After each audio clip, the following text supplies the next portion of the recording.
முதல்வர் தலைமையிலான southern council meeting வந்து இன்னைக்கு நடைபெற்றது.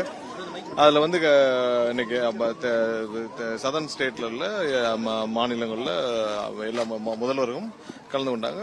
ஒன்றிய உள்துறை அமைச்சரும் அமைச்சர் தான் சேர்மன் இந்த கவுன்சிலுக்கு. சோ இன்னைக்கு வந்து வைஸ் சேர்மனா நம்மளுடைய தமிழக முதல்வர் அண்ணன் விஜய் அவர்கள் இருந்தாங்க. இன்னைக்கு ஒவ்வொரு மாநிலங்களுக்குள்ள பிரச்சனைகள், ஒவ்வொரு மாநிலங்கள்லயும் என்னென்ன தேவைகள் இருக்கு. இப்ப நமக்கு வந்து எலக்ட்ரிசிட்டியில தேவை இருந்தது, அதுவும் இல்லாமல் இந்த வாகனங்கள் இந்த மாதிரி இருந்துச்சு. நம்மளுடைய லேண்ட், அதாவது நிலங்கள் நிறைய மத்திய பொதுத்துறை நிறுவனங்களுக்கு கொடுத்திருக்கோம். இது மாதிரி ஒவ்வொரு மாநிலங்களும் அவங்களுடைய பிரச்சனைகள், அவங்களுடைய என்னென்ன தேவைகள் எல்லாம் குறித்து விவாதிக்கப்பட்டது. விவாதிக்க முடிக்க பிறகு அடுத்த மீட்டிங் வந்து எந்த மாநிலங்கள் வைக்கிறப்ப தெலுங்கானாவில் வைக்கலாமா அப்படின்னு சொல்லி ஒரு சில முடிவுகள் எடுக்கப்பட்டிருக்கு. சோ இது வந்து தென் மாநிலங்களுக்கான கவுன்சில் மீட்டிங் நல்லபடியா நடந்து முடிஞ்சது. நம்மளுடைய ஸ்டாண்ட்ல எந்த மாற்றமும் இல்லை. நம்மளுடைய ஸ்டாண்ட்ல வந்துட்டு அந்த 543 ஃப்ரீஸுக்கும் அதே 39 தமிழ்நாட்டில் இந்த ஃப்ரீஸ்லயும் எந்த மாற்றமும் இல்லை. அதுல யாரும் வந்து இதை திரித்து எல்லாம் சொல்ல வேண்டாம். நம்மளுடைய ஸ்டாண்ட்ல எப்போதுமே எந்த மாற்றமும் இல்லை. இன்னைக்கு ஃப்ரீஸ்ன்றது மாதிரி இல்லாம குறைக்க கூடாதுன்றத சொல்லிருக்கோம்.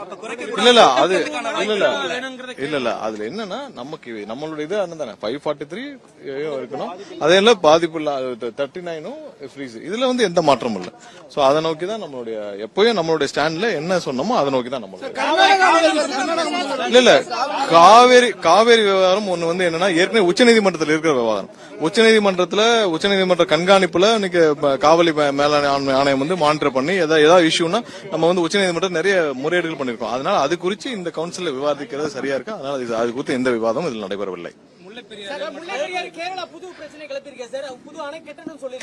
இல்ல அவங்க வந்து பல வருஷமா சொல்லிட்டு இருக்காங்க. பட் இருக்கிற அணை வந்து உறுதியாக இருக்குன்னு சொல்லி உச்சநீதிமன்றம் பல குழுக்கள் வந்து ஆராய்ஞ்சு உறுதியா இருக்காங்க. நமக்கு வந்து அதிகபட்சமாக 152 வரைக்கும் ஏற்கனவே உத்தரவிடப்பட்டிருக்கு. அதுலயா வந்து தீர்வு காணவில்லை.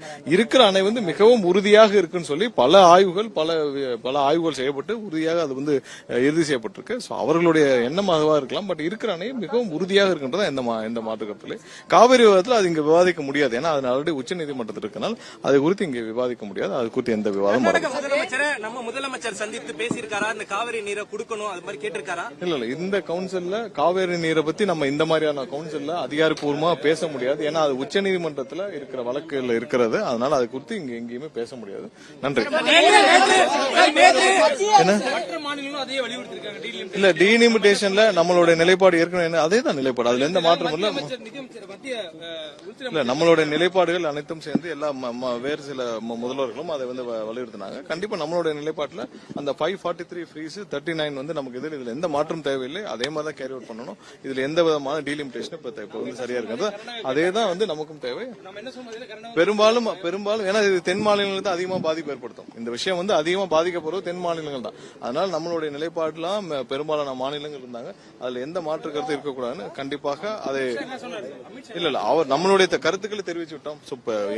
முடிவுகள் அவர்கள் எடுக்க வேண்டும். ஆனால் கண்டிப்பாக நம்மளுடைய எதிர்ப்புகளை கண்டிப்பாக அதிகமாக பதிவு செய்வோம்.